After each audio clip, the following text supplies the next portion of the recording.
Assalamualaikum warahmatullahi wabarakatuh dan bertemu kembali bersama saya di dalam saya punya YouTube channel Nazri Hamdan. Dan guys, macam biasalah saya nak menjemput korang untuk subscribe saya punya YouTube channel ni, dan pada masa sama semoga dia boleh memberikan saya lebih semangat lah untuk berceloteh pasal hal ehwal ekonomi semasa. Okay guys, untuk video kali ni saya nak memberikan saya punya reaction terhadap kenyataan yang dibuat oleh Menteri Komunikasi iaitu YB Fahmi Fadzil berkaitan dengan OPR lah. Okay? Dan kenyataan yang beliau bagi ni sebenarnya dia adalah sebelum kenyataan yang pada hari ni. Pada hari ni saya rasa PMX ada bagi satu statement mengenai pergerakan ringgit, tapi yang YB Fahmi bagi ni dia sebelum tu. Okay? Cuma dalam video yang yang lepas yang saya ada cakap lah bahawa pada pandangan saya sepatutnya PMX bolehlah memberikan sedikit sebanyak respon mengenai pergerakan ringgit pada masa ni, dan tak payahlah pergi terlalu teknikal sangat. Jadi kalau dia respon secara umum, secara general pun pada saya dah okey. Macam yang terbaru ni lah, saya tengok dia ada respon pasal ringgit tu pun selepas kena bahan lah dekat social media kan, ramai orang bahan dia ramai-ramai. Tapi hari ni saya tengok ada sedikit statement lah yang dia bagi pasal ringgit. I think that's okay lah, dan itu lebih baik daripada dia terus tolak jawapan tu bulat-bulat kepada Governor Bank Negara. Okay guys, untuk yang video kali ni saya nak respon sedikit kepada statement daripada YB Fahmi iaitu Menteri Komunikasi, dan pada masa sama saya pun nak bercerita dengan korang lah apa yang dimaksudkan sebenarnya dengan OPR, dan juga macam mana OPR ni berfungsi, siapa yang menentukan OPR ni, dan juga macam mana dia boleh mempengaruhi pergerakan ataupun nilai ringgit ni. Okey guys, tanpa berlengah lagi, jom kita tengok video daripada YB Fahmi ni. Cuma saya ambil maklum ada setengah pihak yang memberikan komen. Saya tak pasti sama ada pihak-pihak tertentu ini mahu Bank Negara naikkan OPR. Saya jangka itu bukan satu perkara yang akan membantu rakyat pada waktu ini. Perdana Menteri juga telah menyatakan perkiraannya sudah pasti sekiranya kita naikkan OPR, kadar interest rate bagi Malaysia lebih tinggi, tapi kesannya kepada rakyat. Jadi Perdana Menteri sangat cakna tentang perkara ini, dan saya rasa itu bukanlah satu langkah yang baik pada waktu ini. Tapi apapun kita serah kepada Bank Negara, tapi tidak ada apapun Bank Negara yang akan putuskan. Okey, itu dia statement daripada kenyataan YB Fahmi lah. Okey, saya nak memberikan reaction saya sikit. Okey, yang dekat situ YB Fahmi dia kata bahawa the point yang saya cuba nak sentuh dekat sini, dia cakap ada setengah pihak lah yang minta supaya OPR ni dinaikkan supaya sedikit sebanyak dia boleh memberikan boleh membantulah nilai ringgit ni untuk diperbaiki lah dalam jangka masa pendek sekarang ni, yang mana kita tahu ringgit sekarang ni dia dah turun sikit. I think dalam 4.78 macam tu pada masa saya buat video lah. Before this dia pergi kepada 4.80. Okay guys, alright, sebelum tu saya nak cerita sikit tentang sebelum kita pergilah kepada apa yang YB Fahmi Fadzil cakap tu, saya nak cerita sikit tentang OPR ni. Apa benda sebenarnya OPR guys? Ini kita kena tahu dulu lah. OPR ni dia merujuk kepada singkatan kepada overnight policy rate lah. Overnight policy rate dia basically dia adalah sejenis interest rate lah ataupun kadar faedah dalam Islamic ekonominya kita panggil sebagai riba lah. Senang cerita lah. Sebagai contoh, kalau kata kita pinjam duit daripada bank tak akan bagi kita duit tu dengan percuma. Dia akan bagi kita serta dengan interest rate sekali ataupun kadar faedah lah. Maksudnya kita kena bayar principal dan juga kita kena bayar juga kadar faedah tu kepada bank. Dan dekat situlah bank membuat keuntungan. Okey. Kenapa sistem interest rate ataupun sistem kadar faedah ni dia wujud dekat dalam dunia ni? Ni saya cerita sikit lah. Tapi guys, bila saya cerita macam ni, janganlah korang cakap Nazri Hamdan ni dia mengajak kita untuk meminjam dengan pinjaman riba. Tak. Saya cuma bagi tahu korang supaya korang tahu ini, anggap ni adalah sejenis ilmu ataupun education untuk kita semua. Ada bukan apa, ada setengah orang tu Dia tak tahulah dia terpaling Islam ke, dia marah sangat dengan saya sebab bila saya bercerita je pasal OPR, pasal pergerakan kadar faedah ni semua. Dia kata saya ni mengajak orang untuk menyertai sistem ekonomi riba. Apa benda punya pemikiran macam tu So saya tak ada nak, saya pun tak kisah korang nak pinjam bank ke, kau nak pinjam dengan korang punya member ke, kau nak pinjam dengan korang punya mak ayah ke, lantak korang lah. Tapi saya bagi tahu sharing kepada korang dengan ilmu yang sedikit lah, bukan banyak sangat pun, sedikit je ilmu yang saya ada ni, supaya korang alert, supaya benda ni sebenarnya kalau kita suka ataupun tidak dia tetap akan mempengaruhi kehidupan kita lah seharian lah. Sebab kalau katalah OPR naik satu hari nanti kan, tak adalah korang pergi balik ke kedai jual kereta tu korang marah-marah dia orang atau korang marah banker, kau cakap kenapa aku punya installment bulanan ni naik pula. Tu tak adalah korang macam tu. Jadi sebelum korang sign agreement pinjaman ke semua kejadah tu semua kan, dia lebih baik sekiranya korang sign tu bersama dengan ilmu lah. Okay, macam saya cakap tadi lah, interest rate OPR ni dia adalah sejenis interest rate, cuma dia adalah sejenis kadar faedah ataupun interest yang dikenakan di antara satu bank dan juga satu bank lain. Okay, contohnya macam bank A dan juga bank B. Jadi bank A ni kalau dia tak cukup duit, dia akan pinjam daripada bank B. Jadi bank B akan mengenakan interest kepada bank A. Dan interest inilah yang kita panggil sebagai OPR ataupun overnight policy rate, yang mana dia akan charge untuk satu malam. Sebab tu dipanggil sebagai overnight. So dia akan charge dalam masa satu malam lah. Itulah dia punya kadar. Jadi persoalannya pula, bank ni kan dah banyak duit, kenapa dia nak pinjam lagi duit daripada bank lain? Kan? Mungkin korang tertanya. Okay, sebenarnya adalah bank ni korang tahu kan bahawa kerja dia orang ni memang memberikan pinjaman. Dia orang memang bagi pinjam duit lah. Semakin itu memang bisnes dia orang lah, iaitu dia orang buat duit dengan cara memberikan pinjaman. Okay. Jadi selagi dia orang, kalau dia orang nak mendapatkan lebih banyak untung, maksudnya dia orang kena release lebih banyak loan lah. Dia orang makin banyak bagi loan kat orang, dia orang pun makin banyak lah buat untung daripada loan tersebut. Okay. Tapi dia orang tak adalah bagi loan semua sesuka hati. Dia orang ada kriteria lah sesiapa yang dia orang nak bagi pinjam tu. Sebab setiap kali bank bagi kita pinjam duit tu, dia sebenarnya melabur dekat kita. Sebab dia nak dapatkan keuntungan daripada kita. Kalau tak, tok ni takkanlah sesuka hati tok nenek dia nak bagi kita duit kan. Okay. So kenapa bank dia kena pinjam lagi daripada bank lain? So dalam proses bank memberikan pinjaman ni, dia bagi loan dia bagi loan pada satu hari tu, let's say lah dia dah sampai habis dia punya duit dekat bank tu, dia bagi loan out. Okay. Jadi sebenarnya benda ni menyebabkan bank kekurangan dari segi liquidity ataupun wang cair lah dalam bank dia. Dan ini sebenarnya tidak dibenarkan oleh Bank Negara Malaysia yang mana dalam satu-satu hari itu sebenarnya bank perdagangan perlu menyimpan sedikit duit duit wang cair ni di dalam bank diorang, yang peratusannya dikawal oleh bank negara, iaitu dinamakan sebagai Statutory Reserve Requirements ataupun SRR lah. SRR ni kalau tak salah saya dalam kadar sekarang ni adalah 2%. Maksudnya betul kan kalau saya salah saya rasa 2%, korang cek balik. Okay, jadi kadar SRR ni dia dekat situlah, maksudnya bank ni dia kena simpan 2% liquid money dekat dia orang punya bank. Okay, jadi dalam proses dari segi praktikal dalam proses bank bagi pinjam duit ni kan, kadang-kadang dia bagi pinjam ni sampai dia tak cukup 2% ni. Jadi masa dia tak cukup ni, dia nak close dia punya account tu, dia kena pinjam lagi daripada duit daripada bank lain untuk cukupkan minimum 2% ni. Okay.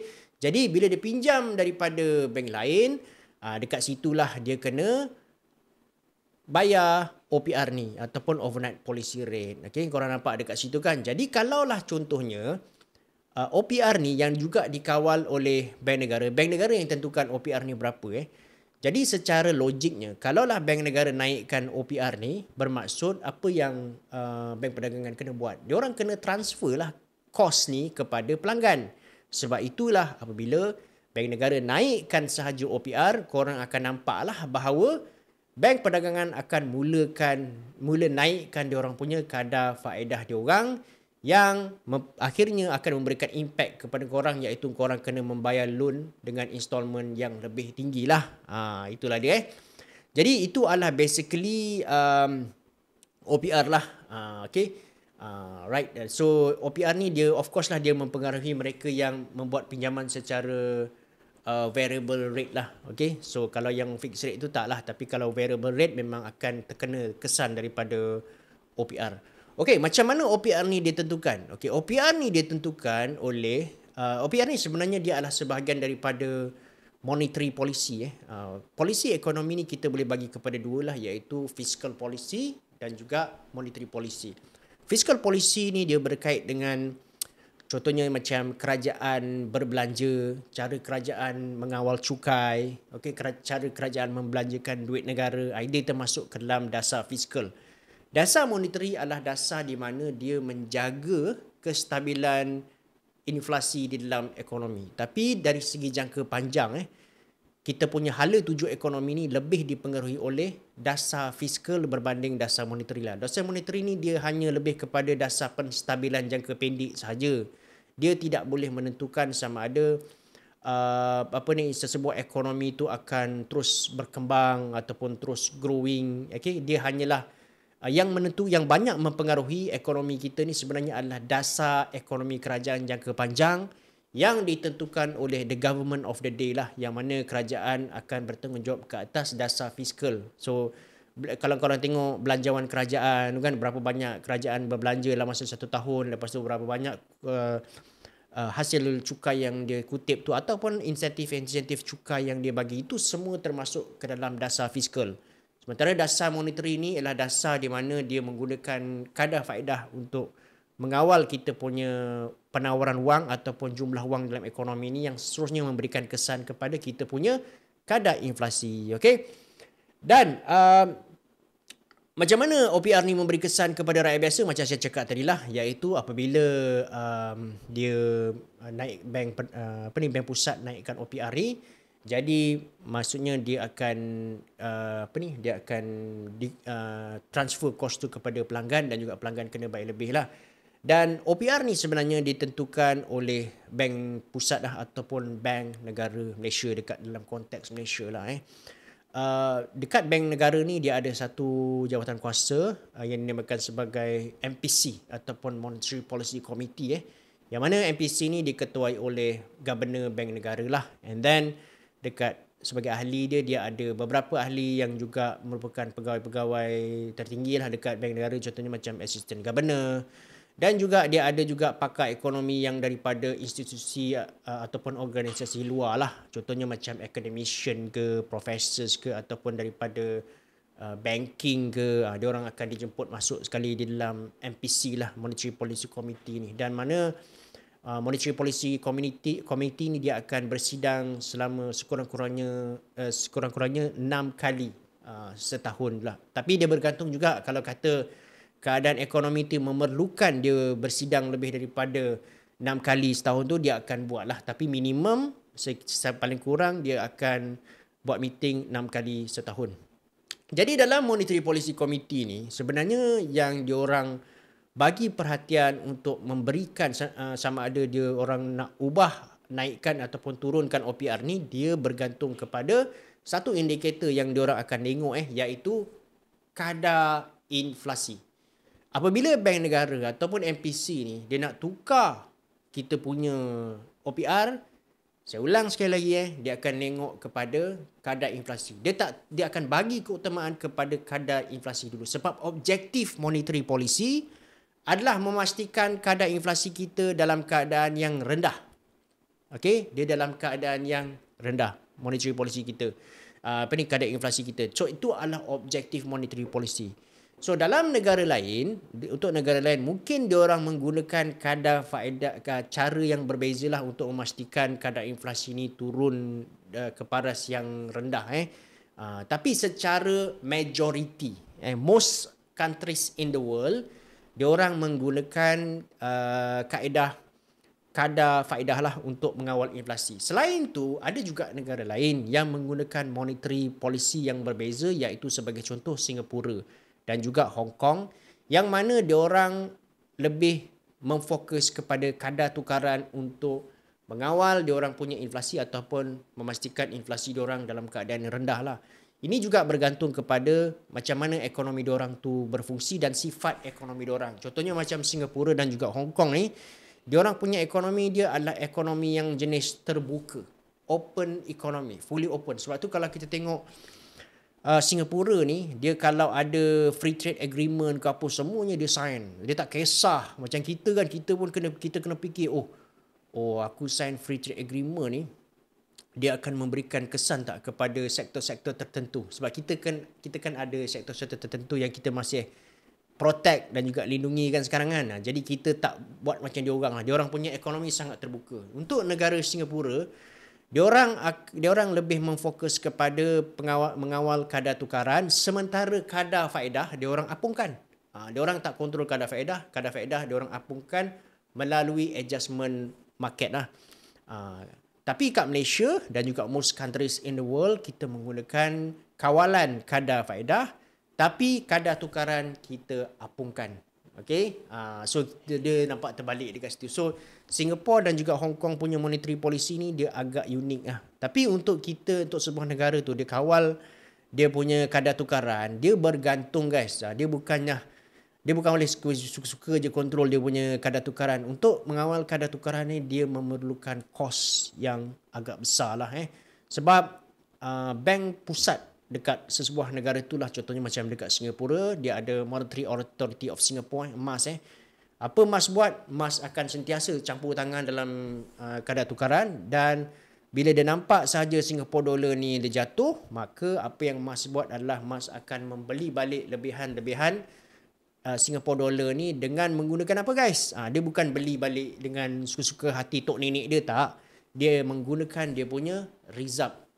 Reserve dia akan gunakan, dia akan ambil reserve tu dan dia akan beli baliklah mata wang Singapura ni, dan dengan itu mata wang Singapura akan menjadi lebih kuat ataupun stable balik lah. Kenapa dia ada kemampuan macam tu? Sebab dia punya size reserve dia besar.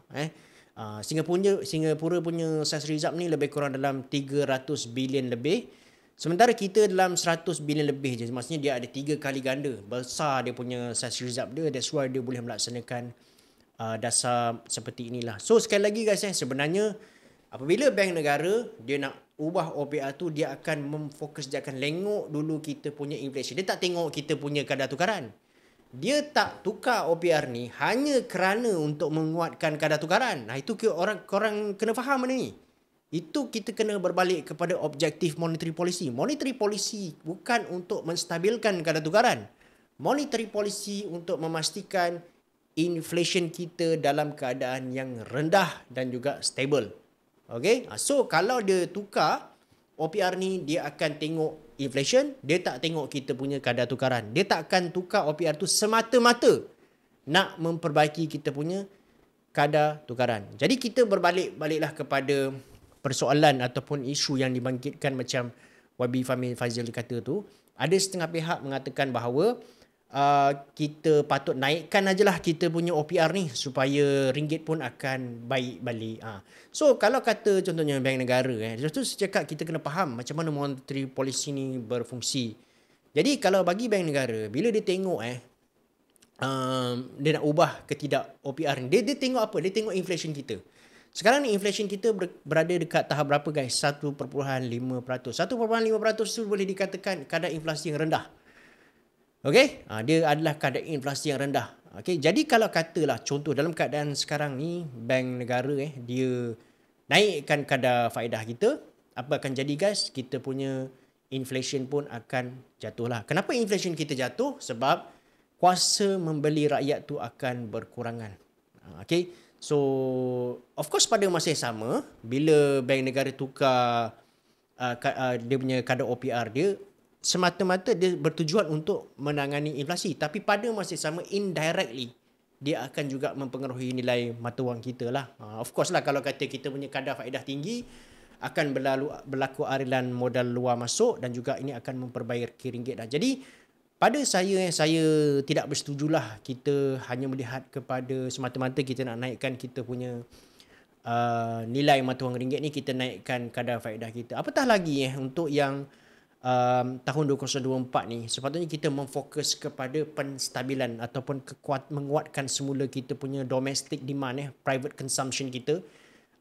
Itulah sebenarnya yang akan membantu dan support ekonomi kita dalam keadaan yang agak mencabar sekarang ni. Sebab kita tahulah kita punya trade sekarang ni pun keadaan perdagangan kita pun tak berapa baik kan. Jadi kalau kita nak bergantung kepada aspek tu je nanti susah. Jadi kita kena bergantung kepada kita punya private dan juga domestic consumption, yang mana kita kena jaga betul-betul lah. Kalau kita naikkan kadar faedah ni, sudah tentulah dia akan mempengaruhi kita punya domestic consumption. Silap-silap domestic consumption kita jatuh, dalam kita punya ekspor jatuh, kita punya trade jatuh, lepas tu kita punya domestic consumption pula jatuh, habis kita nanti termasuk ke dalam kemelesetan ekonomi. Alright. So itulah respon saya kepada video YB Fahmi Fazil, dan saya harap korang serba sedikit lah boleh faham apa yang dikatakan dengan OPR tu dan macam mana OPR berfungsi. Okay guys, apa pandangan korang tentang video ni? Kalau korang rasa video ni bermanfaat, jangan lupa bagi saya like, dan juga jangan lupa guys subscribe saya punya YouTube channel ni. Dan di samping tu juga korang follow lah saya dekat social media lain, contohnya macam dekat TikTok, IG, Twitter, dan juga Facebook. Okay guys, Assalamualaikum warahmatullahi wabarakatuh. Korang nak saya memberikan reaksi kepada video apa pula selepas ni, boleh tulis dekat ruang komen.